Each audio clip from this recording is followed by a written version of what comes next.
Good evening, Little Masters, and welcome to episode 187 of the Prancing Pony Podcast, where the world is all grown strange indeed.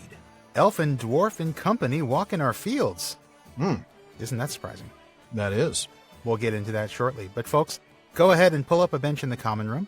I'm Sean Marchese, the real-life Lord of the Mark, and I'm here with the man of the West, who was there when the fathers of the Rohirrim rode into the Mark. Alan Sisto. That is just, man, one day you're going to be as old as I am, Sean. That is... Yeah. I'm starting to feel it already, honestly. I probably should just stop saying things like that. Probably. Well, folks, today we are going to be talking about the fourth and final part of The Riders of Rohan, the second chapter in Book 3 of The Lord of the Rings. This is when our three hunters get to take a load off their feet for a while, until an old man, not me, but quite possibly Sean, stops by their campfire. It's happened to me a few times, actually, where an old man suddenly shows up at your campfire uninvited. Oh, I thought you meant it had happened to you that you randomly showed up at other people's campfires. No, I'm not there yet, but give me a few years. I will be. Yeah, and a big hat. Yeah. Now, for those of you joining us for the first time, welcome. Here at the Prancing Pony Podcast, we are working our way through J.R.R. Tolkien's Legendarium, a few pages at a time. We study the details, make connections to other writings, talk about our favorite themes. And we have a lot of fun along the way, so we're glad you've joined us. And we hope you'll be glad you joined as well. But before we get to tonight's chapter discussion, we want to start with something very special today. Yes, we do. This episode is releasing on November 15th. And later this week, November 21st, is the birthday of Christopher Tolkien. Now, he would have been 96 years old. And, of course, you all know that he passed away in January of this year. And when that happened, we said that we wanted to do a proper tribute to him on the show someday. But, well, of course, with the year we've had, it's just been kind of hard to find the right time to do that. True. But we felt like now, in honor of his birthday, would be a great time to do so. And that's exactly what we'd like to do for you. I'd like to start with a quote from John Garth. John Garth actually wrote an obituary for The Guardian about Christopher Tolkien. Yeah. And he said, among other things, I love this quote, that Christopher's personal insight was vital in extracting and ordering this from mostly undated manuscripts, ranging from calligraphic to catastrophic. Well, that is a great way of And if you've ever seen reproductions of Tolkien's manuscripts in, That's Canon about right. and Skull, some of them are gorgeous and some of them are just like, how did he make anything out of How this? did anybody read anything in that? I mean, it's worse than my handwriting, and that is saying something. Yeah. So Christopher Tolkien, first of all, an amazing effort in that. And there's no doubt that he was the only person who could have actually done it, because folks may not realize he was his father's first fan. Yeah. Also in that article, Garth wrote that his father's imagination struck such a chord with him that Christopher once said he grew up in Middle-earth and found the cities of the Silmarillion more real than Babylon. Even at 4 or 5, listening to his father read The Hobbit in draft, he would point out continuity errors. A kinship of spirit not shared by his brothers John and Michael, or younger sister Priscilla, made him intensely lovable in his father's eyes. That's right. Anybody who can point out continuity errors is going to be intensely lovable in my eyes. Yeah, let me tell you, I love it when my son points out my continuity errors I in know. any story I'm telling you. And yet, of course, Thanks. It works out for him, though. Now, when John Garth came on our show in the spring, back in episode 166, he said something very similar. It wasn't really until I sat down to write that obituary that I fully appreciated it, looking at his early interaction with his father. Certainly listening to The Hobbit and picking his father up on inconsistencies like the color of Thorin's hat or beard or whatever, the color of Bilbo's front door changing from scene to scene. And it was clear that Christopher was not only an arch fan of his father's work, he absolutely adored it. He was enveloped in it in a way that I suspect no one else ever has been, perhaps not even Tolkien himself, because he was a primary audience from the cradle onwards, and also just deeply attuned to it. I mean, the first thing is true, I suppose, probably of all the Tolkien children, but Christopher was so much more deeply attuned to it, I think, and you can see that in the fact that he went into the same career as his father as an Oxford medievalist and philologist. Well, he's not kidding about that, Yeah. And I think we see that in everything that Christopher's ever written or brought to publication. Everything, yeah. Now, going back to that Guardian obituary, I want to quote one more thing from John Garth. Actually, Garth is actually quoting the Bodleian librarian Richard Offenden in saying, I can't think of another example where father and son worked in such a way together, and then the son carried on the baton. And John Garth wasn't the only recent guest we've had on the show whom we asked to say a few words about Christopher either. Speaking specifically about the debt that we owe to Christopher for all of his work, Verlin Flieger said on our show, and this was back in episode 178, our debt to him is just incalculable. He has given us so much. He has deepened our understanding. Well, he just gave us the whole story. And I can totally hear Dr. Flieger saying that. I totally can too. She has such a way with words. That's very true. And Tom Shippey wrote something similar. Tolkien is probably the best documented author in the history of the world. And the main reason for that is the devoted and scrupulous editorial work of his son Christopher. He has expanded the known corpus of Tolkien's work many times over. Without him, we would know almost nothing about the origins of Tolkien's mythology, the backstory of The Hobbit and The Lord of the Rings, the First and Second Ages, and the whole issue of Tolkien's creativity. No author has ever had a better literary executor, and few fathers can ever have had a more loyal and supportive son. We owe him a great debt. I am sorry that he's not lived to see the tributary volume being prepared for him by the Bodleian Library. Boy. Wow. And that sentiment has been echoed by many Tolkien scholars and artists, including many that we've been fortunate enough to have on the show, from Dimitra Feeney to Ted Naismith to Brian Sibley and Sean Gunner from the Tolkien Society. Yeah, I mean, I think Shippey really sums it up very well in terms of he does. No author has ever had a better literary executor. I mean, has any other author out there had that kind of, I don't know if support is the right word, but it has had, like, again, a son carry on the baton that way, like the librarian Offenden said, Yeah. No other child of any other author I can think of. Certainly none that I can think of, no. Has that effect on the the fan base, the readership, the scholarship of what their father wrote. And I think it's truly an amazing body of work and something to be celebrated and something to be appreciated. Absolutely. What he says about without him, we would know almost nothing. He's so right. You realize that when Tolkien passed away in 1973, so much of what we now know as the Legendarium did not exist in print. For the Legendarium, it was just The Hobbit and The Lord of the Rings. I mean, that's it. Adventures of Tom Bombadil. Well, sure, but arguably whether that's in the Legendarium, I mean, some of it is, some of it isn't. Point. Yeah, exactly. So, yeah, I mean, it's unfathomable. Really is. How much we've learned. Because you can't, it's one of those things that once you understand as much as we understand about the Legendarium, it just... Oh, it's jaw-dropping. Yeah, it's jaw-dropping. And you just can't imagine going back to the way it was. Like, imagine going back to when you first read The Hobbit and The Lord of the Rings. Yeah. And how little you knew, and then you read the Silmarillion, and it just opens up an entire world. It expands. It turns a lot of those... but does it in a good way, because it creates more of them. But, we've talked before about taking those textual ruins, and does the story lose anything when we get to see those ruins, right? We're seeing something maybe off on the horizon, and now we're there. Right. I'm thinking of the moment of the Battle of the Pelennor Fields about Theoden's charge and how he looked like Orome. Right. And who's Orome? Who's Orome? When you first read that. And now, of course, we know who Orome is. Does that change that moment? No, it doesn't. It enhances it. It enriches it even more. Yeah. Yeah. And yet he still has left plenty of mystery. I mean, we still don't know who Tom Bombadil is, what happened to the Entwives, why didn't they just use the eagles? Did a Balrog have... Well, okay, we know about Cat's a Queen Baruthio. The Queen... That's right. So I can't even begin to explain the debt that we owe to Christopher Tolkien, no doubt. Yeah. Well, you mentioned Sean Gunner of the Tolkien Society. Speaking of the Tolkien Society, in an obituary published in their bulletin, Amon Hen, Charles E. Node, who's a writer and proofreader, who actually proofread the History of Middle-earth series for Christopher Tolkien. That is no small task. No small task indeed. Node wrote, Christopher Tolkien's labors in bringing to light so much of his father's creation will stand as an enduring monument to his filial devotion. The combination of academic rigor and sympathetic understanding he brought to his work let a wider world gain an otherwise unattainable appreciation of an achievement almost unique in literature. Yeah, no doubt. And similar comments were made in an in memoriam published in the Journal of Tolkien Studies by Giuseppe Pizzini. It is not unfair to say that without Christopher Tolkien, a great part of the world created by his father would not exist, not only because the vast majority of Tolkien's writings were published thanks to his painstaking editorial effort. It offers remarkable insight into the editorial history of Tolkien's works and writing practice, unparalleled for any other literary author.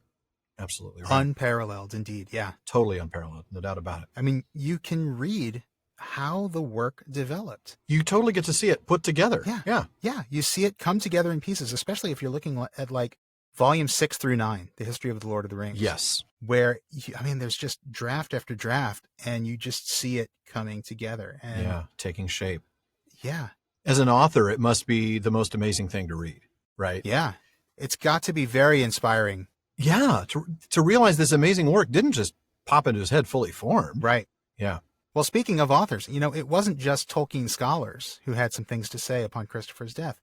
Other writers in the fantasy community and science fiction community had similar words of appreciation and remembrance. Far too many to name them all here, but my favorite would have to be the quote from Neil Gaiman that John Garth quoted in his Guardian obit, in which Gaiman said that it feels like Christopher lets us into his father's mind, lets us walk the road as J.R.R.T. walked it.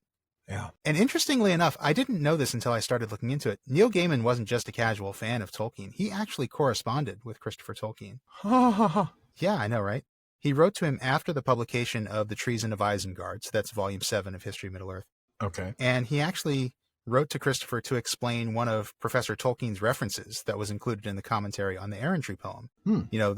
Speaking of the drafts and everything coming together, there's that long series of iterations where the Errantry poem turns into the Song of Eärendil. Yes, it does. And Christopher Tolkien had made a comment in Volume 7 that he wasn't quite sure of where this reference was pointing to, and Neil Gaiman wrote to him and gave it to him. Yeah. And Christopher Tolkien actually formally thanked Gaiman and Mr. Alan Stokes for their insights in regards to this in the foreword to the following volume, which was The War of the Ring. So if you've got The War of the Ring, you can actually take a look at the foreword and you can see and thank Mr. Neil Gaiman.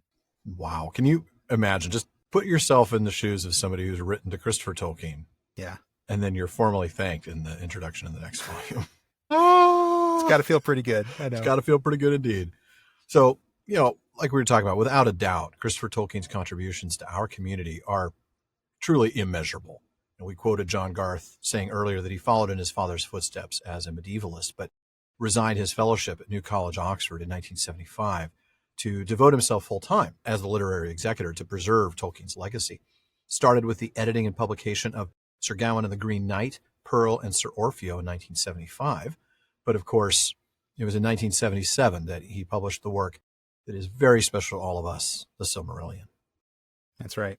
And by 2020, he'd published over 24 titles of his father's work posthumously. Wow. Not to mention all the manuscripts, artworks, linguistic essays, and other stuff that he made available to other editors like John Ratliff or Wayne Hammond and Christina Scull or Christopher Gilson, the editor of Parma El Delamberon. Yeah. I mean, the staggering weight of my Tolkien bookshelf, and I know yours too, Alan, and probably everybody out there, is mostly Christopher's efforts, right? Yeah, of course. I mean, most of the books there would not be there if it weren't for Christopher's efforts. And honestly, I mean, this show, our labor of love, would not be possible without Christopher's lifelong labor of love for his father's work. That is absolutely true. No doubt about that. Now, looking back on his life near the end of all that work in 2017, or at least his part in it, Christopher offered a very touching reflection on it in the preface to Beren and Luthien. I remember reading this and just having tears in my eyes. Mm-hmm. He wrote, "In my 93rd year, this is presumptively my last book in the long series of editions of my father's writings, very largely previously unpublished, and is of a somewhat curious nature. This tale is chosen in memoriam because of its deeply rooted presence in his own life, and his intense thought on the union of Luthien, whom he called the greatest of the Eldar, and of Beren the mortal man, of their fates and of their second lives. It goes back a long way in my life, for it is my earliest actual recollection of some element in a story that was being told to me, not simply a remembered image of the scene of the storytelling. My father told it to me, or parts of it, speaking it without any writing, in the early 1930s. The element in the story that I recall in my mind's eye is that of the eyes of the wolves as they appeared one by one in the darkness of the dungeon of Thu." You know, it kind of occurs to me that Christopher intended to end his lifelong labor of love by going back to the beginning, didn't he? Yeah. I mean, at least for the beginning for him, which was the first one of his father's stories that he remembered hearing. That's right. And yet, even though that was his intention, he didn't stop there, did he? No, he did not. A year later, he edited The Fall of Gondolin for publication, and in the preface to that book, which really ended up being his last, he wrote, "In my preface to Beren and Luthien, I remarked that in my 93rd year this is presumptively the last book in the long series of editions of my father's writings. I used the word presumptively because at that time I thought hazily of treating in the same way as Beren and Luthien the third of my father's great tales, The Fall of Gondolin. but I thought this very improbable, and I presumed, therefore, that Beren and Luthien would be my last. The presumption proved wrong, however, and I must now say that, in my 94th year, the fall of Gondolin is indubitably the last.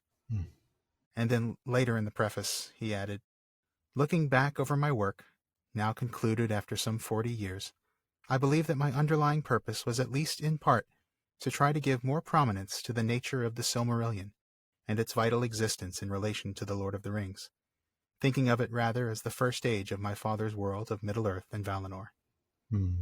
And the reason I wanted to read that passage was because of that use of the word concluded. Yeah.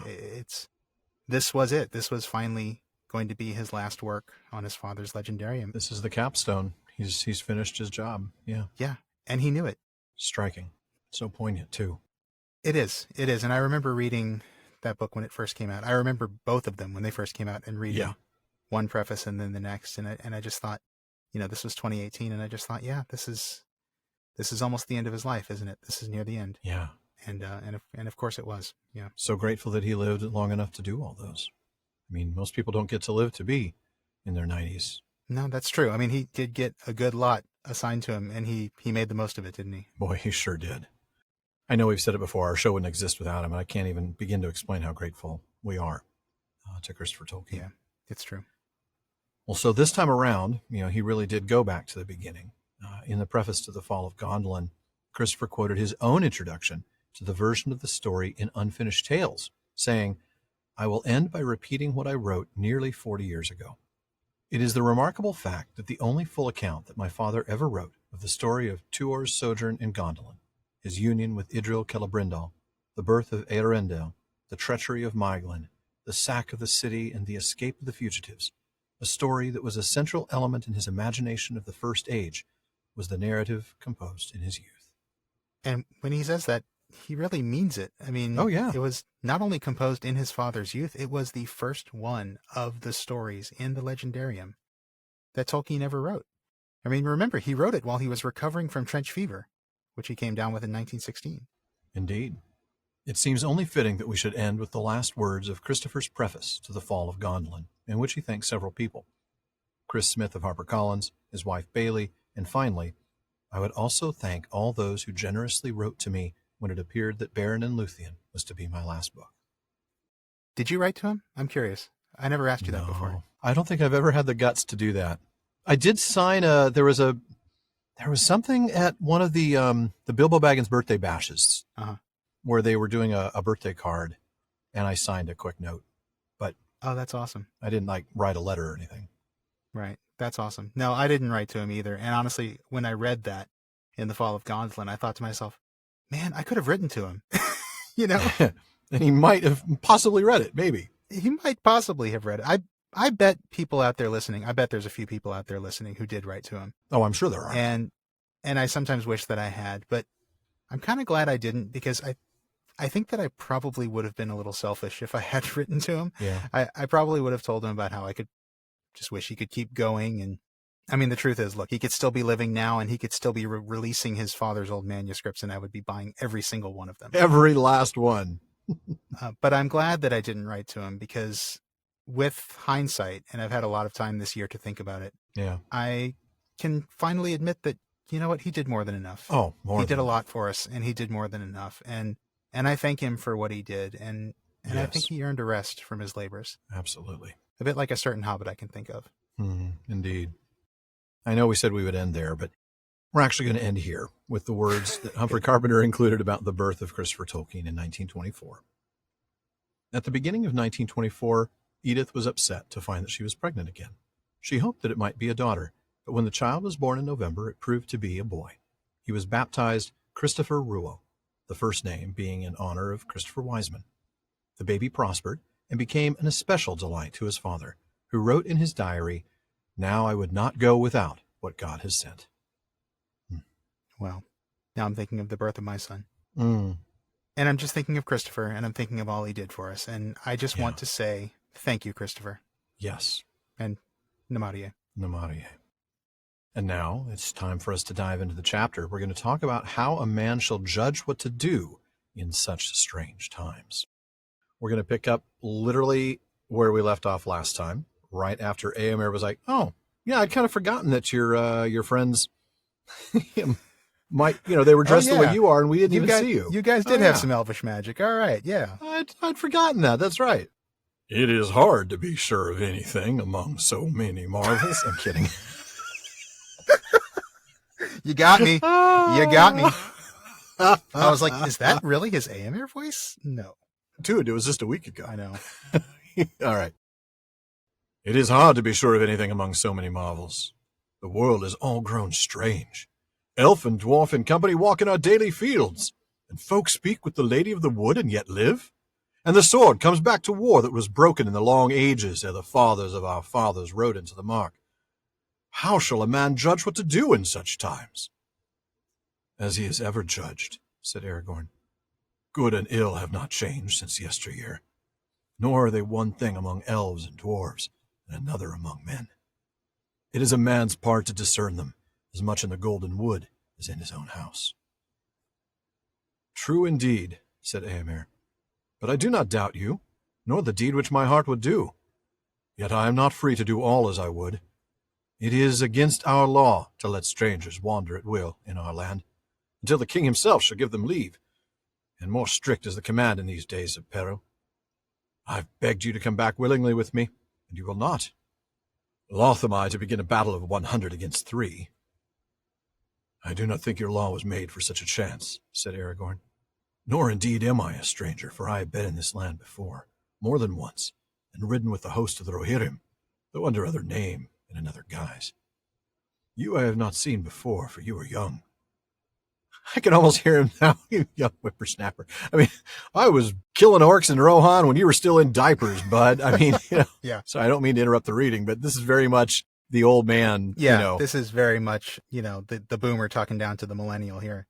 This is, which I did sadly in a lot of season 1, for which I still feel terrible. You've atoned for it, I think, mostly. I hope so. I hope I explained it. It was just I had like a bad experience with a millennial once. You were dropped on your head as an old man by a millennial. By a millennial. I don't know. Maybe they spit in my salad or something like that at a restaurant. I don't know. Well, they certainly did after. Yeah, just about every time. Oh, huh? That's that Alan Sisto from the Prancing Pony podcast. I got your millennial right here, Sisto. I have atoned. I spent like weeks in the Chamber for Inappropriate Age Joke Atonement. So you did. Yeah. All right. With the fax machine. With in the landline phone. Fax machine in the landline and a laminator. Were those ever useful? For burning your freaking fingers. And a mimeograph machine. Oh, a mimeograph machine. Because everybody loves that smell of that purple ink. Man, at the end of the school year when I was in elementary school, there's going to be like, I don't know, 50% of our audience is not even going to have any idea what I'm talking about here. But at the end of the school year in elementary school, the teachers would just give away the old mimeograph masters. Yes. Oh man, I would just like take stacks of them because I love that smell so much. They would hold on to that smell for a few months. Oh, easily, yeah. Oh man. But we digress. All right. You I have not seen before, for you are young, but I have spoken with Éomer your father, and with Théoden, son of Thengel. Never in former days would any high lord of this land have constrained a man to abandon such a quest as mine. My duty at least is clear, to go on. Come now, son of Éomer, the choice must be made at last. Aid us, or at the worst let us go free, or seek to carry out your law. If you do so, there will be fewer to return to your war or to your king. Oof. That's not a subtle threat. No, it's not at all. And it ain't bragging if you can back it up, I might add. And he certainly can. Yes, he can. All right. Well, I want to go back to the beginning of that passage, and I want to point out something which I think is easily missed for people listening to this episode a week after the previous one. Right. Éomer has actually said this before about the world is all grown strange, right? Yeah, he has. He's been kind of on this note a couple of times already in this chapter. Yes. And here he is, pointing out, which is admittedly a very strange thing, elf and dwarf and company, dogs and cats living together, mass hysteria. Mass hysteria. And while there's no Gozerian up on top of a giant skyscraper coming to destroy the world, or giant marshmallow man, it is kind of apocalyptically weird for them to see elves and dwarves hanging out together. That's just strange. Oh, yeah. Well, and to hear that people have entered Lothlorien, spoken with the Lady of the Wood, and are still alive. Right. Yeah. Oh, and also there's this, historical artifact, the sword that was broken, ages and ages ago, before we were even in this land. Yeah. It's back. That is especially apocalyptically weird because it's like, all the prophecies are coming true, right? Yeah. And that's just got to feel strange for them. And so he's like, well, quite a logical question to ask. How can I possibly know what to do in such times? That's a very good question. And Aragorn has an answer for that the same way you always have. I love this advice. This is great advice. Good and evil haven't changed over time. What was good then is still good. What was evil then is still evil. Absolutely love this. Yeah. Yeah, and they're not different among the different peoples either. No, that's the thing. We've talked about this before on the show. He really is talking about an objective morality here, isn't he? Yeah. I mean, this is it kind of clashes with today's postmodern thinking, of course. But Tolkien here is very clearly arguing for an objective standard of morality. Yeah. Which makes sense because, I mean, that's the way the Legendarium is written. That's what Tolkien himself believed, and that's what's in his Legendarium. Absolutely, and it's a very medieval world, and that's certainly a worldview of that as well. This also seems to be a reminder that the ends don't justify the means, right? Mm-hmm. I mean, that's the whole point here. Good and ill haven't changed. It's not one thing for you than it is for this dwarf or this elf. And yeah, I think so. I think that next line about, it is a man's part to discern them, wherever you happen to be, whether you're in Lothlorien or whether you're in your own house. I think that's the key, is it is still up to us to determine whether our actions align with good or evil. And I think that goes back to the ends don't justify the means, really. Because it's one of those things where, like, look, if something feels wrong, it's probably wrong, regardless of whether something good might come out of it. That's a good point. So obviously Éomer here is in a real tough position. He trusts Aragorn. Yeah. I love that line that we got to last episode or maybe the episode before where he says, look, we don't lie, so I know you're not lying either. I love that. Yeah. So he trusts Aragorn and he wants to do the right thing, but he reminds Aragorn, look, I'm bound by the law. We can't let strangers wander at will, and I don't want to fight. So, I've asked you to please come with me, and now I'm kind of reminding you to please come with me. And then Aragorn puts on his lawyer hat and makes the admittedly valid point that the law was not made for this type of circumstance, right? He's kind of going back to the spirit of the law instead of the letter of the law. Yeah. He's trying to point out, look, this was not what they envisioned when they said this. Oh, and by the way, I'm not a stranger, right? This is what we talked about in the middle of the reading. You don't recognize me because I'm too old for that. But, I've been here. I know the king. So, you can let me go. And I am going to go. Whether you try to stop me or not, I'm going to go. So either you can help us, or you can at least stand by and let us move on, or, all right, let's throw down, man. Let's throw, man. Yeah, you're going to pay. And even though you said, it's not a veiled threat, that's true. It's not, but it's also, I don't even know that I feel like he's really threatening so much as he's just like, look, he's just stating facts. I am not a threat to you, but if you try to stop us, I am going to fight back, and you're gonna lose people. That's right. Yeah, you will. I mean, 100 against 3. Yeah, we're probably going to go down. I'm sure. For sure. He doesn't have any illusions that he's going to survive the whole thing. He doesn't say, "Oh, we're going to throw down and you guys are going to lose." He's going to say there will be fewer to return to your war. Mm-hmm. And Éomer knows full well that they need all the men they can get. Oh, they can't afford that. They need all the numbers. That's right. They absolutely do. So Éomer has an idea, and I'm going to go ahead and let you pick this up. He has a cunning plan. Nice. Éomer was silent for a moment. Then he spoke. "We both have need of haste," he said. "My company chafes to be away, and every hour lessens your hope. This is my choice. You may go, and what is more, I will lend you horses. This only I ask. When your quest is achieved, or is proved vain, return with the horses over the Entway to Mediselt, the high house in Edoras where Théoden now sits. Thus you shall prove to him that I have not misjudged. In this I place myself, and maybe my very life, in the keeping of your good faith. Do not fail." "I will not," said Aragorn. There was great wonder, and many dark and doubtful glances among his men, when Éomer gave orders that the spare horses were to be lent to the strangers. But only Eothane dared to speak openly. "It may be well enough for this lord of the race of Gondor, as he claims," he said. "But who has heard of a horse of the mark being given to a dwarf?" "No one," said Gimli. "And do not trouble. No one will ever hear of it. I would sooner walk than sit on the back of any beast so great, free or begrudged." "But you must ride now, or you will hinder us," said Aragorn. "Come, you shall sit behind me, friend Gimli," said Legolas. "Then all will be well, and you need neither borrow a horse nor be troubled by one." A great dark grey horse was brought to Aragorn, and he mounted it. "Hasufel is his name," said Éomer. "May he bear you well, and to better fortune than Garulf, his late master." A smaller and lighter horse, but restive and fiery, was brought to Legolas. Arad was his name. But Legolas asked them to take off saddle and rein. "I need them not," he said, and leaped lightly up. And to their wonder Arad was tame and willing beneath him, moving here and there with but a spoken word. Such was the elvish way with all good beasts. Pretty amazing stuff. I mean, and we'll talk about the horse thing in a bit, because that's... for sure. We touched on that, I don't know. I think back when Glorfindel arrived. But let's go back to the beginning of your passage for now. Okay. Éomer's idea here is, look, we both have to get moving. My troops are itching to go.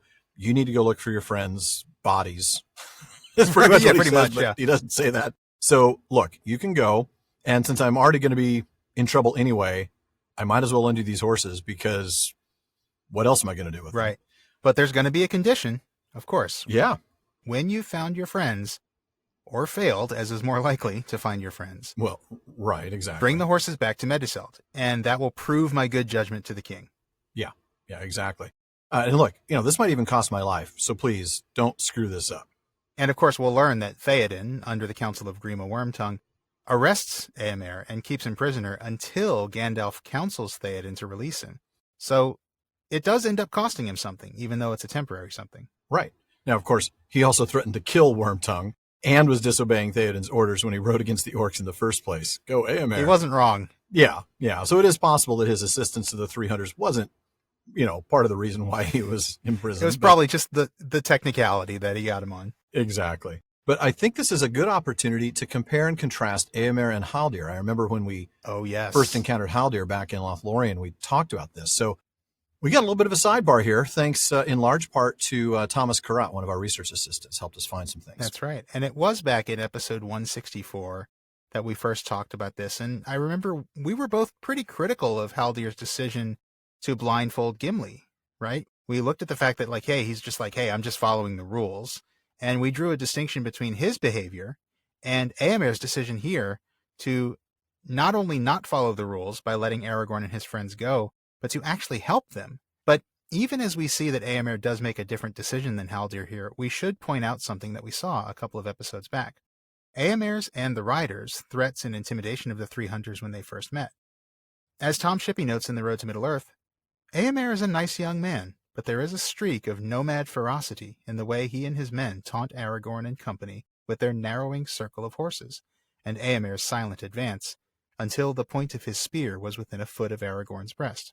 Shippey even points out the rather un-English nature of the horsetail crest of Éomer's helmet, something he notes was primarily something seen among the Huns. That's right. Now, with that said, I want to go back to comparing the two. Back when he was blindfolded, Gimli objected, pointing out he's not a beggar or a prisoner, and making it clear that he is no spy. Now, in a way, this is a little bit like Aragorn's argument here, right? Yeah. We intend no evil to Rohan. Your law wasn't made for this kind of situation. In both cases, for lack of a better word, I'm going to say trespasser, right? The person coming into the territory, so Aragorn or Gimli. They're saying, look, we mean you no harm, we're your friends. But there's a really big difference here between the two situations. In Rohan, here, Éomer doesn't have any evidence that the three hunters really are friends. And he doesn't know why they're in the land that he's responsible to protect. I mean, it's his job.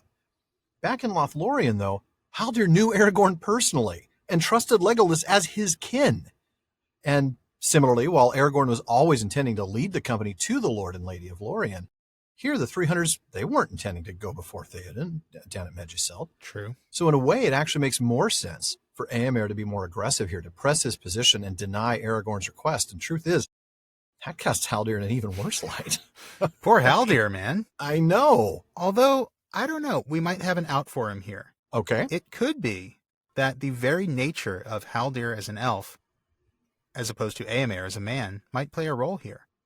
When we first ran this question by Thomas to research it for us, he actually suggested that maybe the music is playing a role here. Oh, yeah. Haldir, as an elf, is bound to the music, and he might actually be unable to permit Gimli to walk freely until he has been explicitly ordered to do so. Whereas Éomer, as a man, has the virtue to shape his life amid the powers and chances of the world, beyond the music of the Ainur, which is as fate to all things else. Hmm. And he exercises that free will by letting the three hunters go free and giving them assistance. Maybe. That's one right. possible interpretation. Yeah, that could make sense. Now, this isn't the only one of the Rohirrim who is going to disobey orders. Tom Shippey in The Road to Middle-earth connects this decision by Éomer to the moment later on when Hama, the door warden at Medjugorje, lets Gandalf enter the hall even with his staff. Now, Shippey calls this Hama's dereliction of duty. Technically, he's right. And he points out that the nice thing about the riders of Rohan, one might say, is that though a stern people, loyal to their lord, they wear duty and loyalty lightly. Now, we'll cover this more when we get to the chapter, The King of the Golden Hall, but there are some really striking similarities with Beowulf in the chapter, not surprisingly. Yeah. And one of them is this idea that Shippey says would have been obvious to Anglo-Saxons, the truth that freedom is not a prerogative of democracies, and that in free societies, orders give way to discretion. Later, Shippey says, I was only obeying orders, we can see, would not be accepted as an excuse in the Rittermark, nor would it in Beowulf. And I cannot wait to explore that more, along with Éowyn's eventual decision to break the law to do what she believes to be, and what fortunately turns out to be, the right thing to do. Well, and even Faramir and others who are going to disobey rules in order to do the right thing. So the whole idea of I was just following orders, it really doesn't fly among the good guys in Tolkien's world, does it? No, it really doesn't. And that kind of goes back to what you were saying earlier about the ends not justifying the means, I guess, in a sense. You can't, again, if something feels wrong to you, then it's probably wrong. And you can't just say, well, I was following the law. Yeah, at least I've obeyed the law. At least I've obeyed my commands. But just doesn't work that way in Tolkien's world, does it? No, it really doesn't. It really doesn't. So anyway, back to Éomer. He makes this decision, and look, his men are not happy with it. They're all grumbling about it. Eothein, again, Mr. Peanut Gallery, speaks out against it. Seriously, yeah. Okay, fine, sure, give one to this supposed Lord of Gondor, if that is who he really is, but come on, this dwarf? Yeah. And Gimli's like, hey, look, I don't even want one. I mean, really? Right, yeah. Admirably, right? I mean, I would sooner walk than sit on the back of any beast so great. That probably just makes him more mad, because now he's, like, insulting their horses. I mean, he's not insulting it, but they would see it as an insult, you know what I mean? Maybe. I mean, he does talk about the beast being so great, but I think he means large. I don't think he means like that's a, I don't think it's a measure of quality. Oh. That's how I read it. I would sooner walk than sit. Maybe. I was thinking like, these are amazing animals. I shouldn't ride one of them. They're special. Oh, see, yeah, no, I saw it as, no, that thing is way too big for me. Too big for me. That's fair too. Well, Legolas is like, look, just sit behind me. Friend Gimli. I love that line. That's pretty sweet. Yeah. Friend Gimli. Yeah. Just in case we hadn't noticed yet. Yep. And then, of course, we're introduced to the horses, Hasufel and Arod. Do you have any word nerdery on these? Because I don't. You don't? No, I'm kidding. Of course I do. I was going to say, man, what happened to my Sean? Who are you and what have you done with Sean? Give us word nerdery, friend Sean. That's what I'm waiting for. Come on. Give us word nerdery, friend Sean. Thank you very much, sir. You have validated me. So, yes, Hasufel. Of course, both these names are Old English. I don't think I have to tell anybody that. By now, folks are probably expecting that. So, Hasufel contains the elements hasu, which is Old English for gray or ash-colored. It's actually the origin of our word hazy, interestingly enough. Oh, that is interesting. Yeah. And then fel, which means skin or hide. And there is also a word fel, F-E-L-L, which Tolkien uses a few times for skin or hide. I'm thinking of... isn't it like Draugluin's skin is referred to as a fel in Beren and Luthien? I knew it was something with that. I wasn't sure if it was Thuringwethel or... Yeah, it was one of those, I think. But it was something in the Beren and Luthien tale, yeah. Yeah, so Hasu fel means gray skin or gray hide. Okay, fair enough. And then Arod is Old English for quick or swift or ready. Oh, nice. And then, let's see, we talked about Legolas a little bit, didn't we? I mean, he totally rolls a natural 20 on the animal handling skill check here. Oh, yeah. The DM tells him, all right, you're going to have the saddle removed. Right. All right, roll. Okay, sure. Give it a shot. You hopped on backwards. Right, yeah. Did a little flip or something, some Orlando Bloomish thing. Exactly. And then we get, in the part that we're not going to read here, we get Éomer's farewell. Yeah. He said, farewell, may you find what you seek. Return with what speed you may. And I love this line, let our swords hereafter shine together. Oh, yeah. Yes. We'll see that recalled later on, won't we? Mm-hmm. And then we get one of my favorite recurring bits in the book, Éomer's response to Gimli. Yeah, so Gimli's like, hey, look, I'm going to come back too, by the way, because we've got this his matter of what you've said about the Lady Galadriel, Yeah. and I got some things to teach you. You're going to learn some stuff, son. And Éomer's response is one of my absolute favorite things in the book. It's one of those recurring gags that keeps coming back. This idea of like the loving strokes of a dwarf's axe. Well, that line isn't repeated, but this whole thing of their beef over whether Galadriel is lovely or not, it keeps on coming up throughout the book, and I love it. It goes right down to the end, by which time Éomer and Gimli have become really fast friends. Oh, yeah. And they're still kind of ribbing on each other about this, and I just love it. It's great. Yeah, I agree. Absolutely. Now, before we get back on the hunt, we wanted to remind you to visit our website, theprancingponypodcast.com, as we've made some improvements recently. Yeah, we still have all the good stuff there. We've got our show notes and our outtakes, some Prancing Pony ponderings, and also our online storefront where you can get PPP shirts, mugs, stickers, and more. Yeah, and one of the best resources we have on the website is our library page.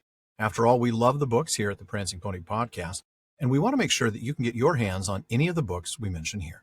Yeah, we may talk about a lot of Tolkien-related stuff on the podcast, but at heart, Alan and I are fans of Tolkien's books, and books about Tolkien, of course. That's why we have the library page, with links to every book we've ever mentioned on the show. Mm-hmm. Now, we do make a few pennies from the purchases that you make from those links, so thank you for your support. And we've said it before, and we'll say it again. Yes, we will. If you're going to run for days across the plains of Rohan hunting orcs, you're going to need really good socks. Mm-hmm. So we're going to remind you where to get some. Bombas. Maybe you haven't always thought of socks as the perfect gift or the perfect way to give back, but actually, Bombas socks were made to give, literally. When you give a pair of incredibly comfy Bombas socks, you're not only giving someone a gift they'll really love, you're also donating a pair to someone in need. Because for every pair of socks Bombas sells, they donate a pair to someone experiencing homelessness. Bombas socks are specially engineered to be the most comfortable pair of socks that you, or anybody on your gift list, frankly, will ever wear. They've spent years perfecting every detail, getting rid of that annoying toe seam, making sure they never slip, and a lot more. I gotta tell you, wearing them makes me feel like I could run across the plains of Rohan with the 3 hunters. I mean, maybe Gimli wouldn't be so tired if he had a pair of Bombas socks in those boots, you know? Maybe. I know I like mine. They're the only thing I use for running or for cycling these days. So, yeah. But of course, another great thing is that Bombas socks are backed for life. If you're ever less than satisfied, just reach out to their customer happiness team for an exchange or a refund. From comfort to kindness and everything in between, Bombas aren't just givable, they were made to give. Go to bombas.com/PPP today and get 20% off your first order. That's BOMBAS.com/PPP. Bombas.com/PPP. And remember when we were talking about Celeborn's original name and some of the other weird things in my search history? Yes, I do. Yeah. It's all for the show. But Alan gave me a hard time and said I should probably use a private browser tab.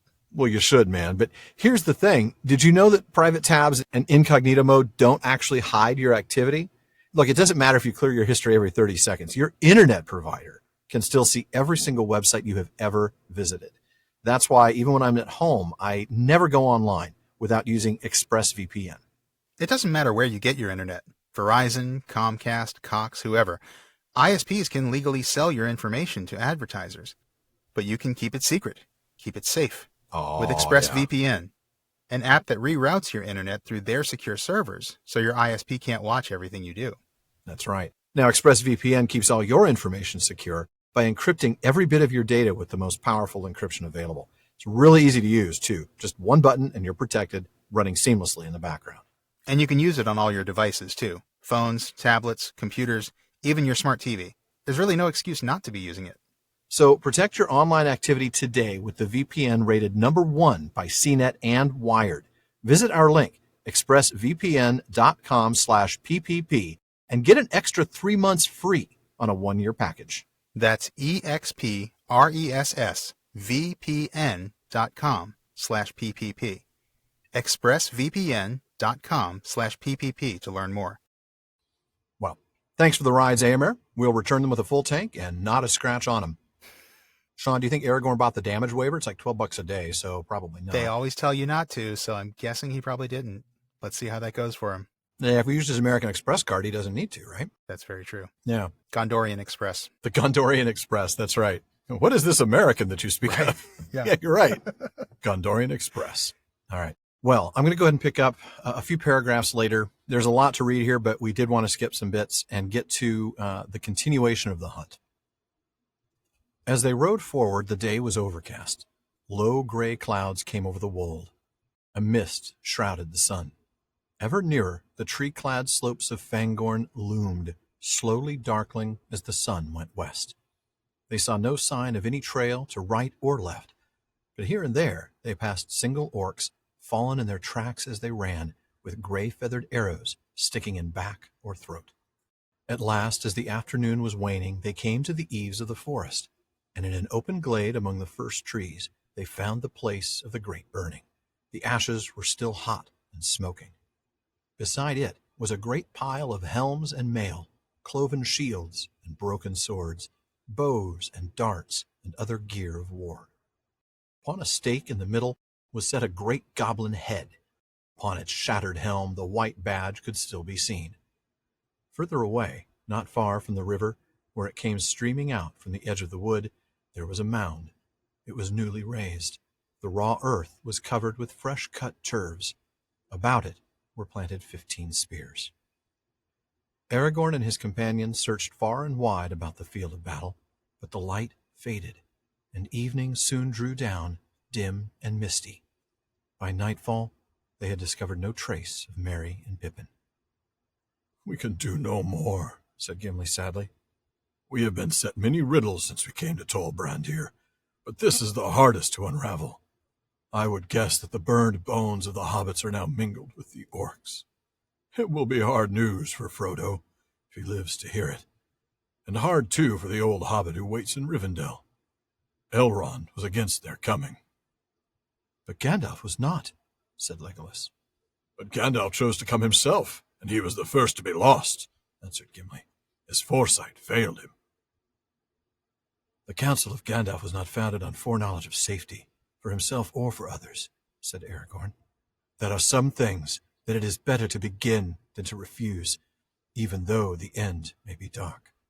I can't wait to talk about that one. Yes, but we got to get at the beginning. That's how we do things. And in fact, we got to go back to the passage that we skipped. Well, yeah, the part we didn't read, right? Yeah, because, I mean, there we find these are some fast horses, right? Oh, yeah. And then the company get quickly to the Entwash. They find the trail.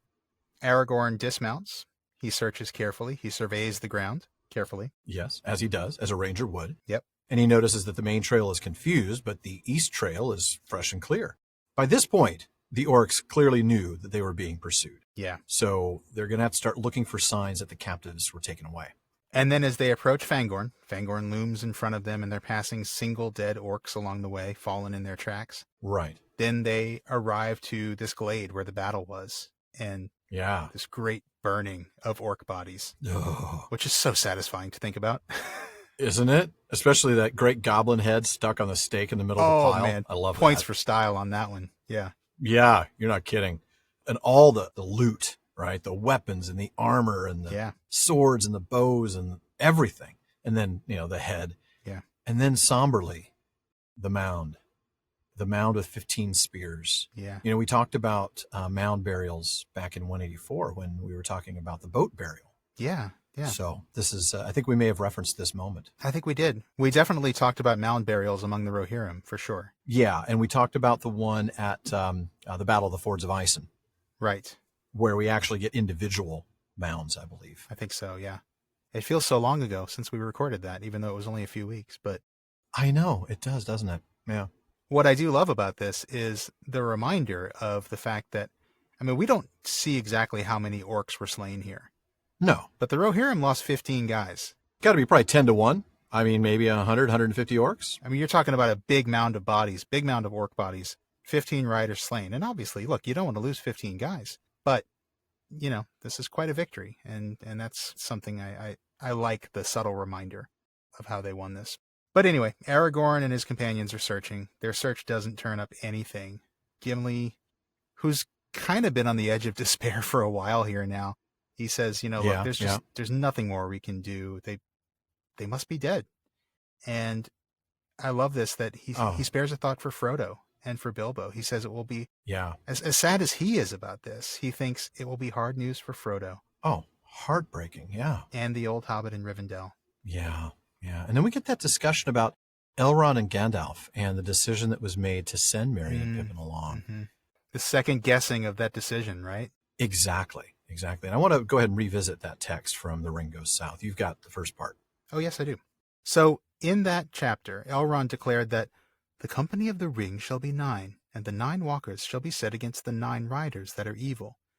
With you and your faithful servant, speaking to Frodo, of course, Gandalf will go, for this shall be his great task, and may be the end of his labors. For the rest they shall represent the other free peoples of the world, elves, dwarves, and men. Legolas shall be for the elves, and Gimli son of Glóin for the dwarves. They are willing to go at least to the passes of the mountains, and maybe beyond. For men you shall have Aragorn son of Arathorn, for the ring of Isildur concerns him closely. Oh, yes, it does.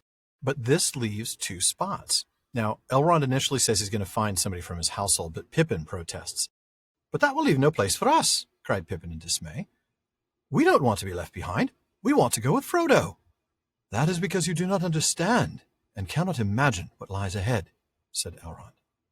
Neither does Frodo, said Gandalf, unexpectedly supporting Pippin. Nor do any of us see clearly.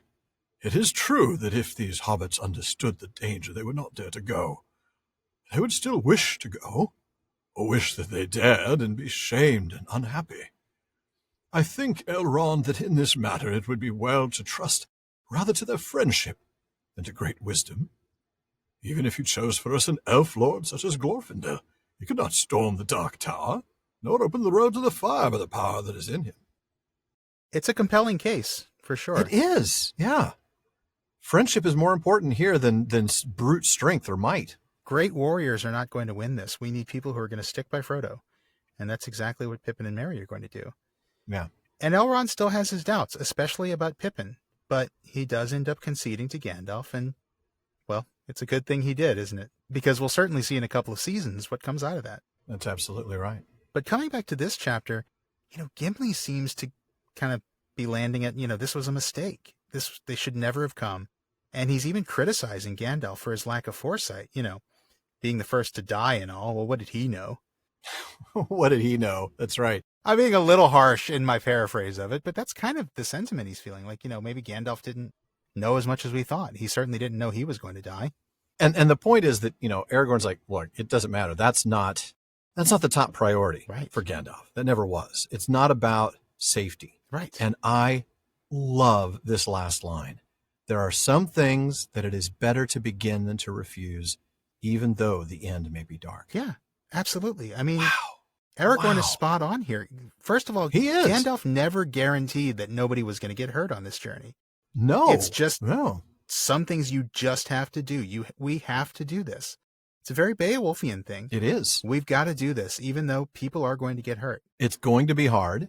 Yeah. The end may be dark. We don't know what's going to happen. We know it could be very bad. Yeah. But there are things that you need to start no matter how hard the end may be.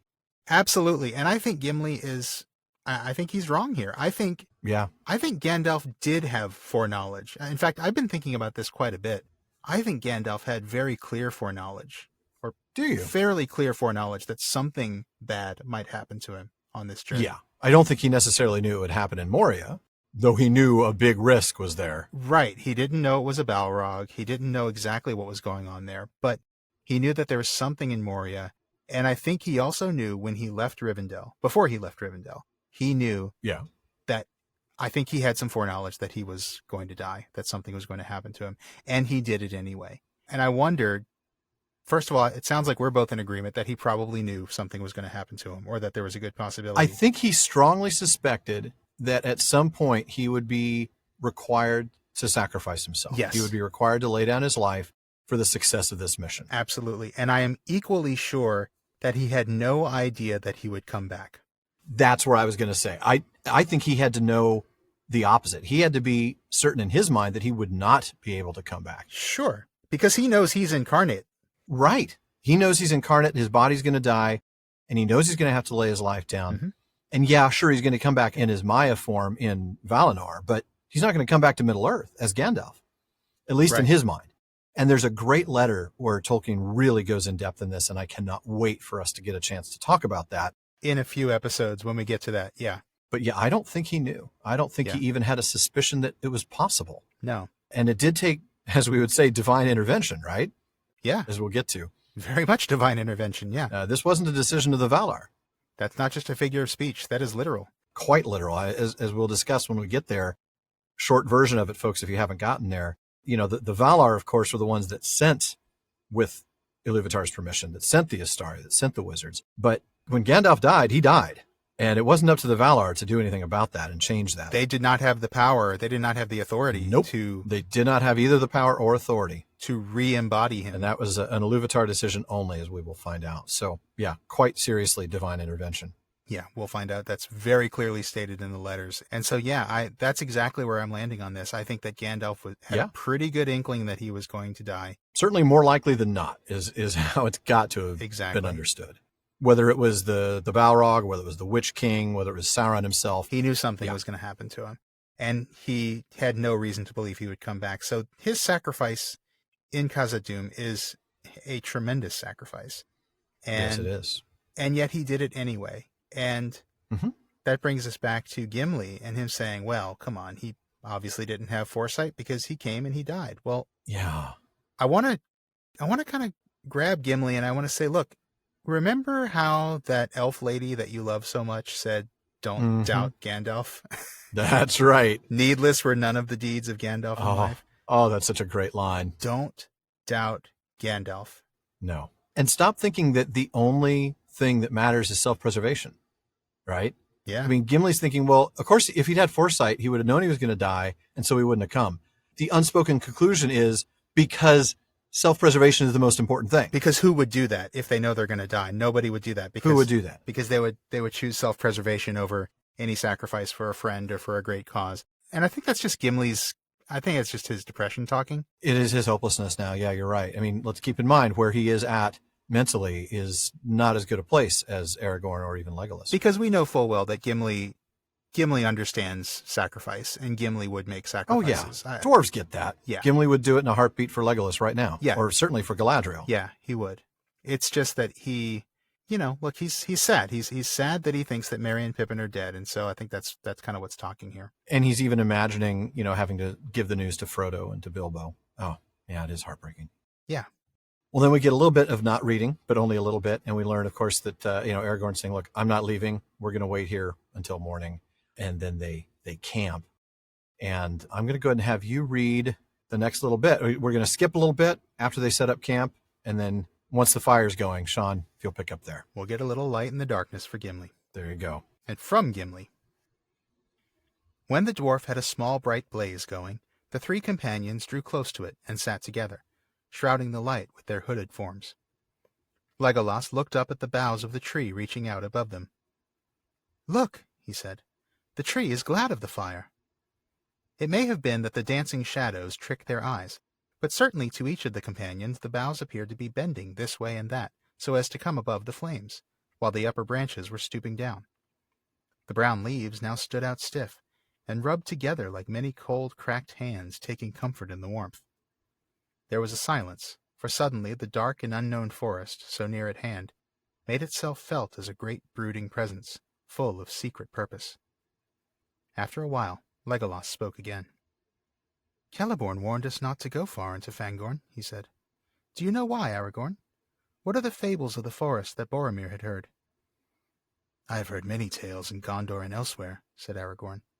But if it were not for the words of Celeborn, I should deem them only fables that men have made, as true knowledge fades. I had thought of asking you what was the truth of the matter, and if an elf of the wood does not know, how shall a man answer? You have journeyed further than I, said Legolas.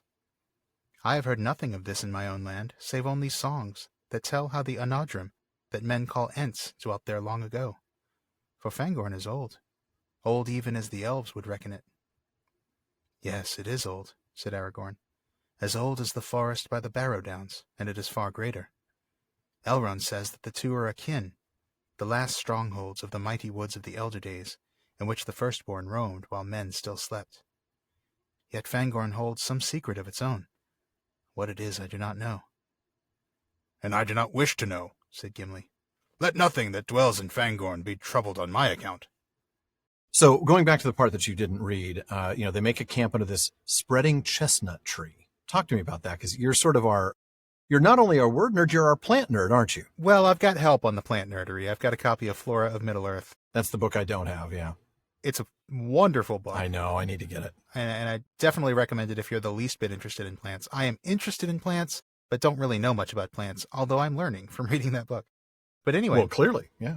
Flora of Middle-earth suggests that this chestnut tree, and also other chestnut trees in Tolkien's Legendarium, is not a true chestnut, but a horse chestnut.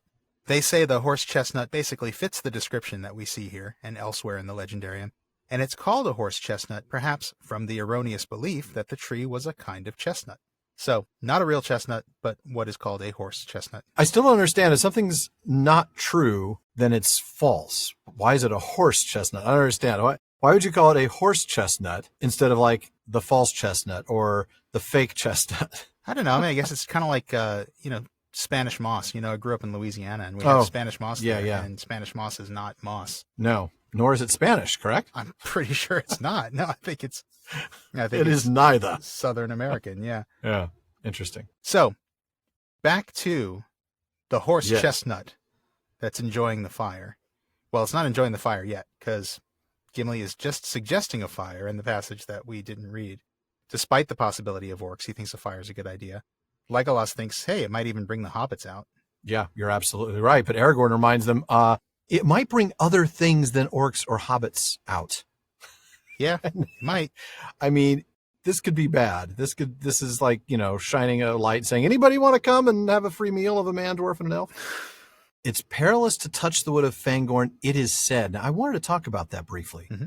Aragorn usually knows stuff. It seems rare for him to use an it is said. What do you think? I just think this is a place where Aragorn reveals, as he does in just a moment, that he doesn't really know anything about Fangorn. Mm-hmm. He's only heard hearsay about Fangorn. I think that's why he's saying that. It is said because I can't prove it. He can't speak from firsthand experience, right? With all the experience I've got, I don't have experience at this place, and that's the exchange we get between him and Legolas in a moment. That's a good point. Yeah, but I mean, obviously the Rohirrim made it in there, right? That's Gimli's point. Well, yeah. Yeah, Gimli, they made it in. But Aragorn's point is like, look, yeah, they were a big army. They didn't go under the trees. They just came into the eaves of the forest. There's only 3 of us, and we're actually heading deep into the wood itself. So Right. Let's not compare those two situations. Right. And, when I was reading this, for a moment, I thought, we were just talking about Aragorn's limits of his knowledge about Fangorn. And at first I was thinking, Aragorn must remember his family history here. Remember the Battle of Sarnathrad in the First Age. Oh, yeah. Mm-hmm.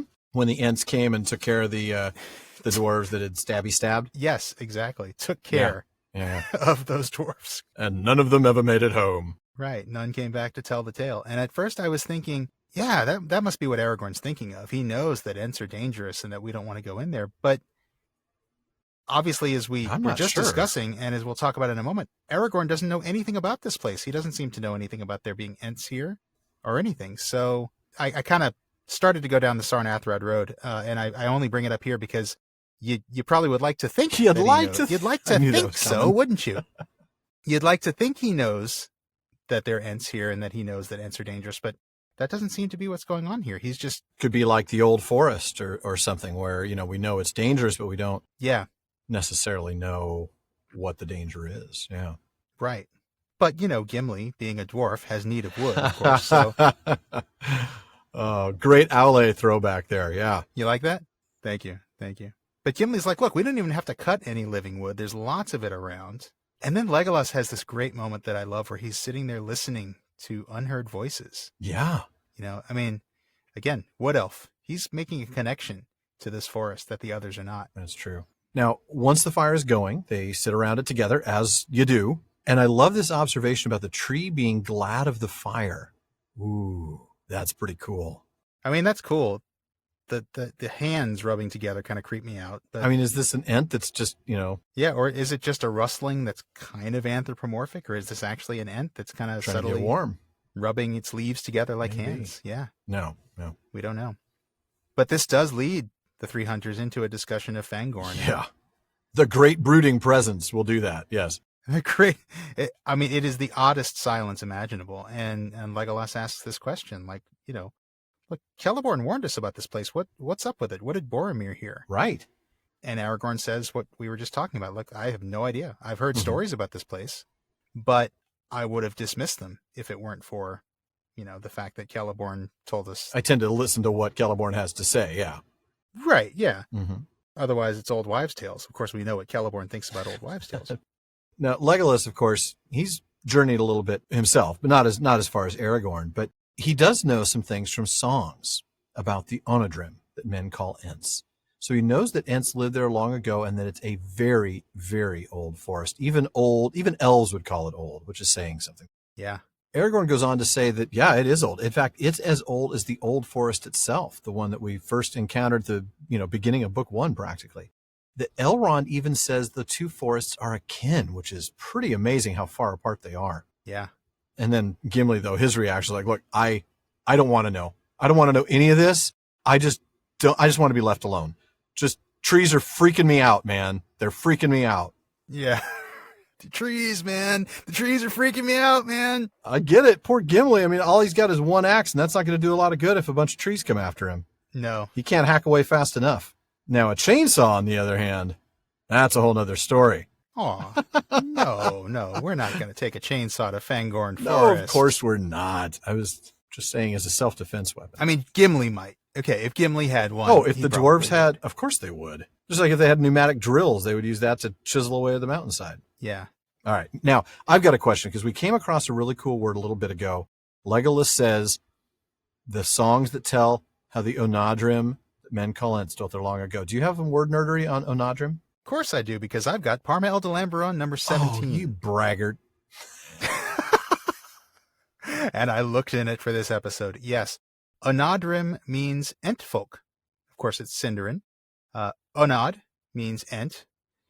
Tolkien actually remarks that the correct plural, those are his words, the correct plural of Onod is Enid, E-N-Y-D. Okay. Now remember, Sindarin forms plurals by changing the vowels, right? And so singular Onod becomes Enid. Okay. And I love that because Enid, if you look at it, it looks similar enough to the English or Westron word Ent to suggest that maybe the Westron word Ent actually comes from the Sindarin word. Now, Tolkien doesn't actually say that anywhere. He doesn't even make that suggestion anywhere. But I do think that he was probably going for a very subtle pun here. Of course, in real life, the English word Ent has nothing to do with Sindarin because Sindarin isn't real. The Old English word Ent actually means giant. So that's what it really means. But I do kind of think Tolkien is kind of playing around here with some wordplay. Yeah, that wouldn't surprise me. Now, the plural that we see here, Onodrim, what Tolkien calls the general plural, that actually mirrors some other general plurals we've seen like Galadrim, Rohirrim, and so forth. Yeah. Yeah, that suffix rim means host or people, and we usually see it in reference to, sort of like an entire people. That's true, we do. Well, that's where I'm going to pick up, isn't it? All right. They now drew lots for the watches, and the lot for the first watch fell to Gimli. The others lay down.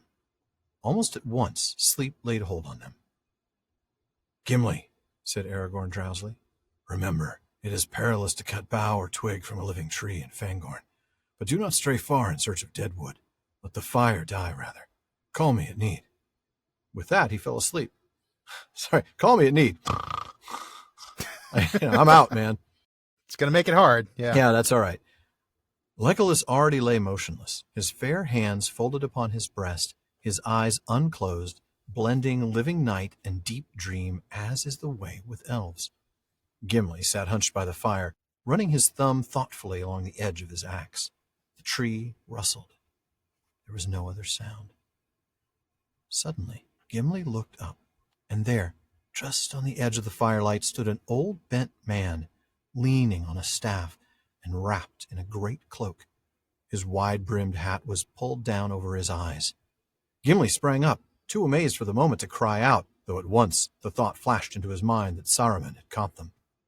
Both Aragorn and Legolas, roused by his sudden movement, sat up and stared. The old man did not speak or make a sign. "Well, father, what can we do for you?" said Aragorn, leaping to his feet. "Come and be warm if you are cold." He strode forward, but the old man was gone. There was no trace of him to be found near at hand, and they did not dare to wander far. The moon had set, and the night was very dark. Suddenly, Legolas gave a cry. "The horses! The horses!" The horses were gone. They had dragged their pickets and disappeared. For some time the three companions stood still and silent, troubled by this new stroke of ill fortune. They were under the eaves of Fangorn, and endless leagues lay between them and the men of Rohan, their only friends in this wide and dangerous land. As they stood, it seemed to them that they heard, far off in the night, the sound of horses whinnying and neighing. Then all was quiet again, except for the cold rustle of the wind. Oh. All right. Ominous moment. Some really mysterious stuff going on that we're going to get into, but I want to go back to the very beginning of that. Always. And talk about drawing lots for the watches. And of course, Gimli gets the first one. Aragorn. Hey, dwarf, don't forget, don't cut any living wood. And by the way, don't stray too far looking for dead wood either. And then, of course, call me at need, but then he falls asleep promptly. And then we see Legolas in his living night and deep dream. And I think we need to do something that we've been talking about doing for a long time. Mm-hmm. And that's a sidebar on elvish sleep. Yes. What do you think? I think we absolutely should. Uh-huh. Absolutely. We've got some great stuff from our researcher, Tanya Plashkova, on this, and I can't wait to get into it. Absolutely. So we have seen enough about Legolas's unusual sleeping patterns in this book, but especially in this chapter. And so, yeah, we are going to do this sidebar on elvish sleep, if sleep you call it. So we're going to start with a look at a few other examples of elvish sleep. Here's one from the Silmarillion. "And when again 30 years had passed, Turgon, son of Fingolfin, left Nevrast, where he dwelt, and sought out Finrod, his friend, upon the island of Tol Sirion. And they journeyed southward along the river, being weary for a while of the northern mountains. And as they journeyed, night came upon them beyond the meres of twilight, beside the waters of Sirion. And they slept upon his banks beneath the summer stars. But Ulmo, coming up the river, laid a deep sleep upon them, and heavy dreams. And the trouble of the dreams remained after they awoke, but neither said aught to the other, for their memory was not clear, and each believed that Ulmo had sent a message to him alone." Now later on, we see more elves actually sleeping. In Beren and Lúthien's story, there's a moment when Beren gets up in the morning, and now that he knows that Lúthien is safe, committed her to the care of Huan. Then in great anguish he departed, while she yet slept upon the grass.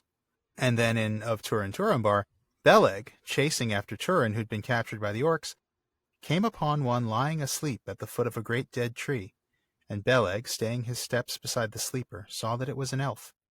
Then he spoke to him, and gave him Lembas, and asked him what fate had brought him to that terrible place. And he named himself Gwyndor, son of Guilin. Now in both these cases, Lúthien and Gwyndor, they both appear to be actually sleeping. This is real sleep. This isn't this kind of waking sleep that we see with Legolas. Let alone the walking sleep we sometimes see with him, yeah. Right. Exactly. Even Nimrodel missed her boat because she fell into a deep sleep of weariness, and so long she slept that she did not come down into Belfalas until Amroth's ship had been blown out to sea. So apparently one of her 30 words was not nap. How did I know that was coming back poor again? Nimrodel. Of course, anytime we mention her, we're going to mention that. Yeah. Yeah. And the debate at their engagement. I still love that. Yeah. Few things more romantic than a debate. It's a big debate. I agree. Well, now, we're going to go a little deeper here. We're going to dig into Vinyar Tengwar, issue number 41, because surprisingly, there's some stuff about sleep in Tolkien's notes on the word ore. Now, this is a word that's glossed as heart or inner mind, but Tolkien says it is also used more vaguely of things arising in the mind or entering the mind, sonar, which the Eldar regarded as sometimes the result of deep reflection, often proceeding in sleep, and sometimes of actual messages or influences on the mind, from other minds, including the greater minds of the Valar, and so indirectly from Eru. Yeah. So at this period, it was supposed Eru even spoke directly to his children. Hmm. Now, combine this description with the earlier bit about Finrod and Turgon's visions from Ulmo that you mentioned, Alan, Yeah. and other similar dreams that Turgon and Thingol have, and it seems that sleep, which is still radically different from the sleep of men, is a state in which elves are open to these influences on the mind. Yeah, that is interesting. Mm-hmm. Hammond and Skull, they give us a text of a letter that's not in Carpenter's volume that also touches on this idea of elven sleep. In 1956, Tolkien wrote to a Mr. Britton saying, "It is plainly suggested that elves do sleep, but not in our mode, having a different relation to what we call dreaming. Nothing very definite is said about it, A, because except at a length destructive of narrative, it would be difficult to describe a different mode of consciousness, and B, for reasons that you so rightly observe. Something must be left not fully explained and only suggested." Well, he succeeded. It's certainly not fully explained, but we've tried. We've done what we can. Yeah, that is about all we can. All we can say is that it is something different from human sleep. Very different, yeah. Most of the time. Not in our mode, as Tolkien says, yeah. Yeah. Different mode of consciousness, yeah. What is also not like men, at least not like me, is the ability to stay awake and sit by the fire and watch. I think I would be terrible at this. And just thumb your axe the whole night long. Yeah, I know. Yeah, right. I would be terrible at this. I would not be able to survive it. Gimli does a great job. Sits by the fire. He's on first watch. Yep. And then he sees. Oh, he sees the old man, which is actually good because he didn't fall asleep. So he sees the old man. True. And this description, he's bent, he's leaning on a staff, he's wrapped in a cloak with a wide-brimmed hat. Who do you think it might be? Who could it be, right? I mean, look, we're pretty close to Isengard. Who can it be now? Sorry. It's been a while since we've had a Men at Work reference on the show, hasn't it? Yeah, it really has. Well, Gimli, knowing where they are, Yeah. fairly close to Isengard, Right. not knowing any other old men who would be wandering around here, makes the logical conclusion. He cries out. He thinks Saruman's got them. Yeah. And so he wakes up Aragorn and Legolas. Mm-hmm. And Aragorn has the most incredible response, doesn't he? Yeah, I love this. He actually extends an invitation to the old man. Hey, Hospitality, yeah. come to the fire if you'd like. Come warm yourself up. He actually steps toward him. Yeah. Now, I mean, okay, look, there's no reason to assume that this is Saruman. No. I mean, I suppose there could be any number of old men wandering around here. I don't think it's weird that he assumes it's Saruman, but at the same time... No, I would make the same assumption. There aren't a lot of people around here, as we've learned. You would think there are not a lot of people around here. That's right. But, I mean, okay, you don't know for sure. No, of course not. So, I guess there's no explicit reason to assume that this old man is a threat. And, fair enough. He's an old man. But still, I'm so struck by Aragorn's courtesy here. Oh, yeah. He does not immediately treat him like a threat. Right. Yeah. And again, I'm reminded of just how nice, how courteous the good guys are in Tolkien's work. How noble he is, yeah. Yeah, very noble. And yet, it's all for naught because then suddenly the man is gone. Right. He steps forward like, come on. Gone. Just disappeared. Yep. And he's not the only one that disappears, and that's where you're going to pick up. Right. The last little bit of the chapter here.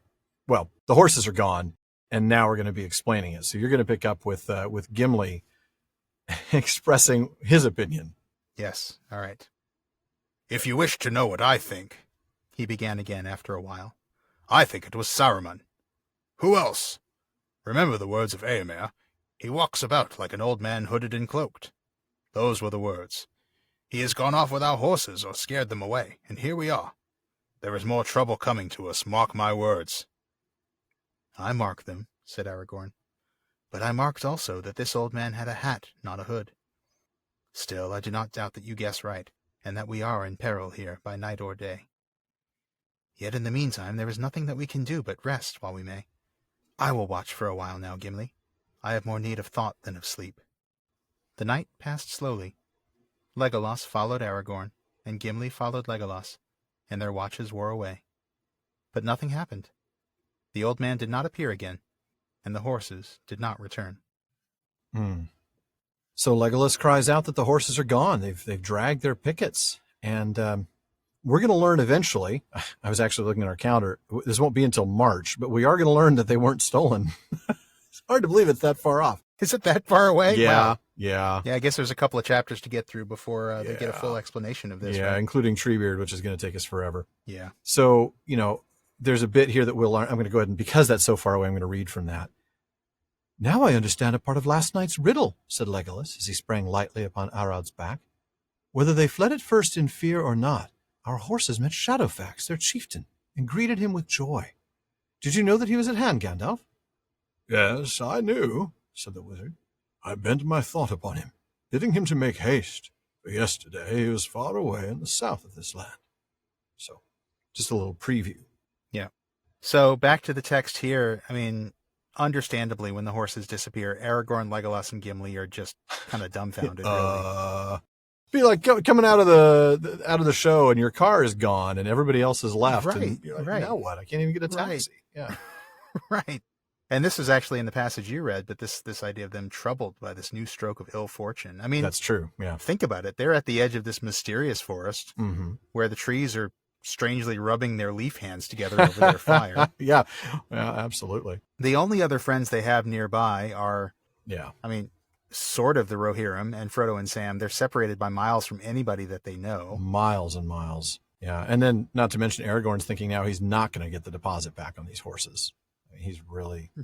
No, he's not. Should have gotten the insurance, man. Lost damage waiver for sure. And he's like, well, we still got our feet, so, feet don't fail me now. But Gimli's not thrilled with that. He seems a little bit down. He's likely still recovering from the long hunt, of course. Can we talk about something he says, though? Yeah, it's kind of disturbing, huh? Feet. We can't eat them as well as walk on them. So yeah. Is part of Gimli's disappointment here that he's been thinking of the horses as an emergency food source? Because that's how I read that. That would not put him on the good side of the Rohirrim. That is for sure. Yeah. Not one bit. I'm sure it's something other than that, but to me, it's like, and maybe it's that, I don't know, maybe the provisions were on the horses or something, but they're camping, so they should have some. They should. They probably would take their packs off, right? They'd take the packs off the horses and stuff. Right? Maybe what he's saying is, like, we can't eat while we walk, so we need to take a load off our feet and eat. Maybe. I don't know, because that is a little. That made me do a double take. Yeah, I know. Yeah, we have our feet, but we can't eat our feet if we need to. These horses might understand the speech of men, so maybe that's why they ran away. They heard you talk about how hungry you were. No kidding, man. Yeah. Yeah, a little disturbing, no doubt. Yeah, quite. Now, Legolas apparently not as creeped out by that as we are. Makes a comment about, hey, we'll make a rider of you yet if you don't eat your steed. And Gimli offers his unsolicited thoughts on the identity of the old man. Well, he sure does.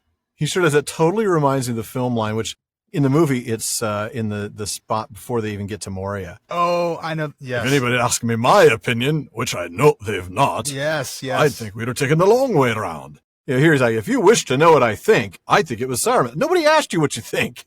Right. I love it. That's exactly what it reminds me of. It does. There's something, it was in the back of my head when I started reading that, and that's exactly what it is. Yeah.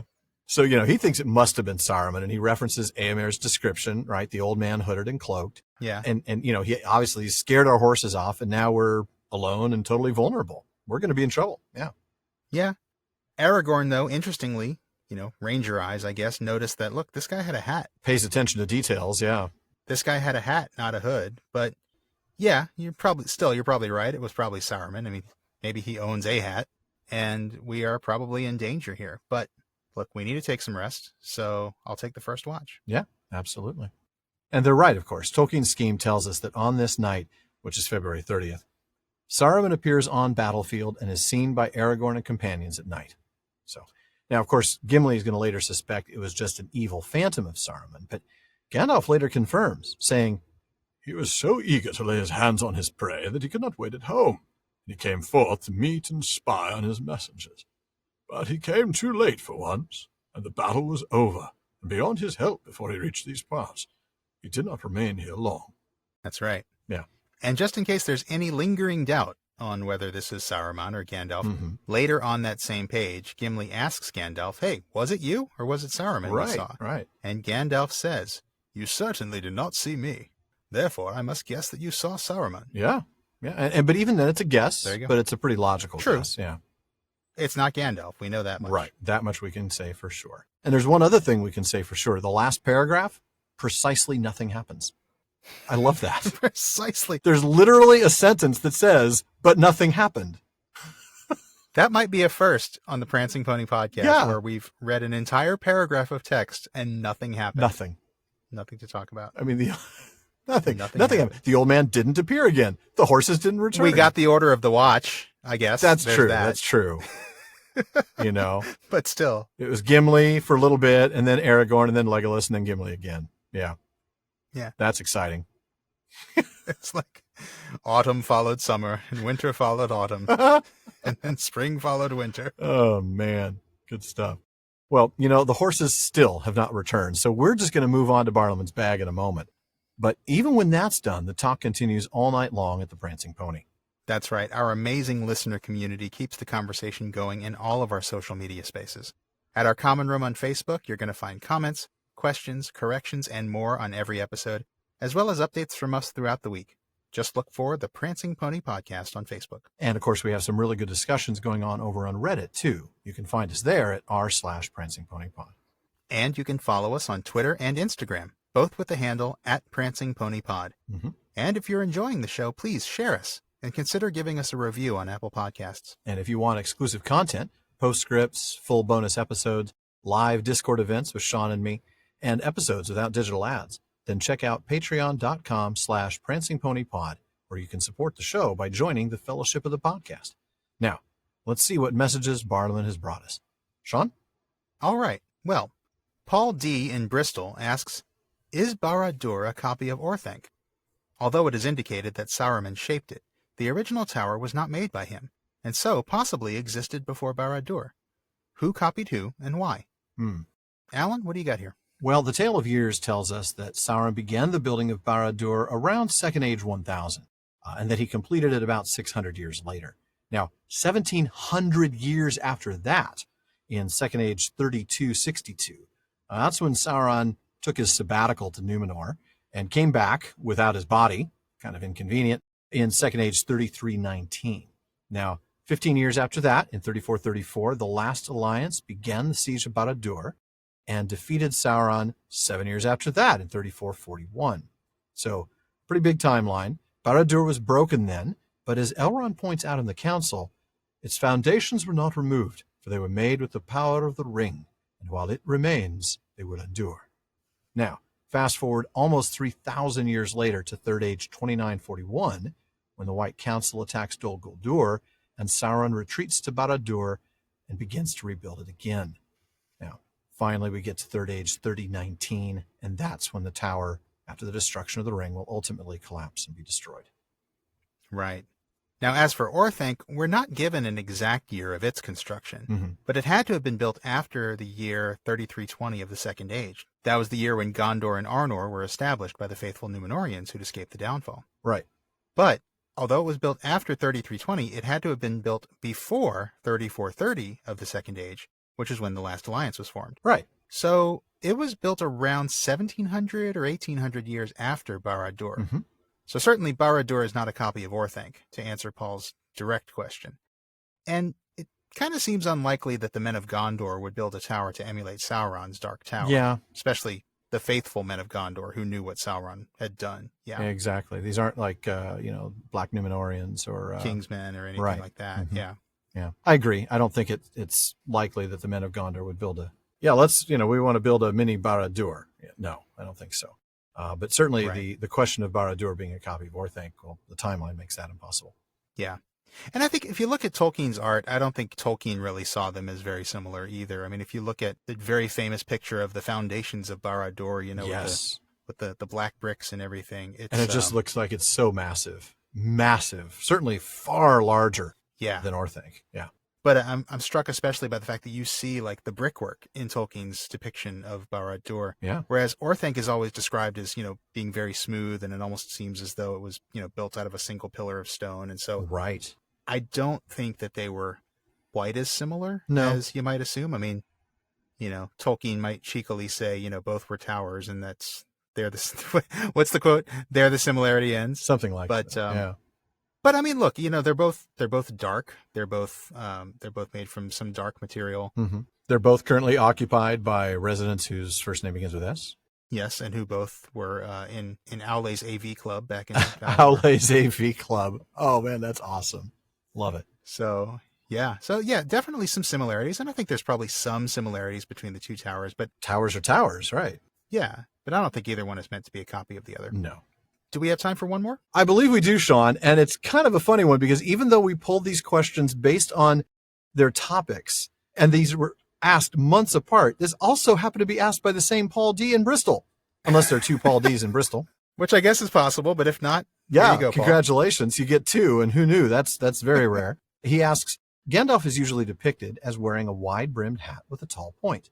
In The Hobbit, it describes his eyebrows as sticking out beyond the brim of his hat.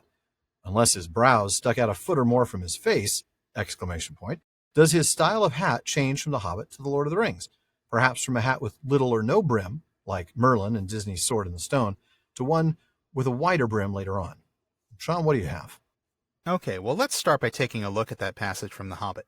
So this comes from the first chapter, An Unexpected Party. And it reads, "All that the unsuspecting Bilbo saw that morning was an old man with a staff. He had a tall, pointed blue hat, a long gray cloak, a silver scarf over which his long white beard hung down below his waist, and immense black boots." "Good morning," said Bilbo, and he meant it. The sun was shining, and the grass was very green. But Gandalf looked at him from under long, bushy eyebrows that stuck out further than the brim of his shady hat. Mm-hmm. And we actually get a similar description in The Lord of the Rings in A Long Expected Party.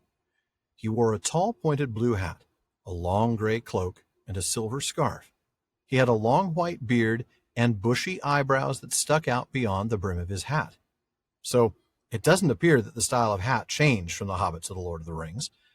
No, seems like the same hat, really. Yeah, it really does. I mean, it's the exact same description, it seems. There's a part of me, and it's the part that likes my hair short and neat, that wants to think this statement about the eyebrows is only reflecting the fact that the hat was practically brimless. But truth is, I don't think so, for at least two reasons. One is the painting Der Berggeist that inspired Tolkien. Now, the postcard with this art and the note Origin of Gandalf is discussed in Carpenter's biography. It was definitely the inspiration for Gandalf. Yeah. The other reason is the fact that when Gandalf returns, we see that he was hooded, and above the hood he wore a wide-brimmed hat, so that all his features were overshadowed except the end of his nose and his gray beard. Now, I know that's the hat of G2, but it's the only description of the width of the brim that we get. Yeah. And I'm just going to think that he hasn't changed his hat style dramatically. Right. I land on this being just a bit of hyperbole on the professor's part. It's just his way of expressing that Gandalf has long, unruly, bushy eyebrows. Yeah, I think that's exactly what it is. They don't literally stick out that far. Yeah, right. They can't. That would be absolutely ridiculous. Just absurd, right? Yeah. And I think that's exactly what it is. I mean, and I guess people might be listening to this and thinking, well, it doesn't really seem to fit that such a hyperbolic description would be in Lord of the Rings, right? I mean, we expect that kind of thing from The Hobbit, but we don't expect that kind of thing from Lord of the Rings. No. But keep in mind that this description is from the first chapter of Lord of the Rings. And exactly. Where we still have that Hobbit feel. Yeah. We still have that Hobbit feel very much in tone and in style. And frankly, even in what Tolkien had in his mind when he was writing it. That's true. He was still thinking of it really for a long time as the new Hobbit. And it was a while before it turned into the epic story that it became. So right. I don't think it's too surprising or really even too out of place to find that description repeated here as well. And you're absolutely right. It's basically the same description. It really is, yeah. And I think the fact that it's pretty much the same description almost makes me feel like it's even more a bit of continuity for his in-universe origin of the story, like sort of the frame narrative, the Red Book of Westmarch. I agree. This seems like the kind of thing that an in-universe scribe might take from the earlier work and then insert into the later work to kind of establish that continuity. So agreed.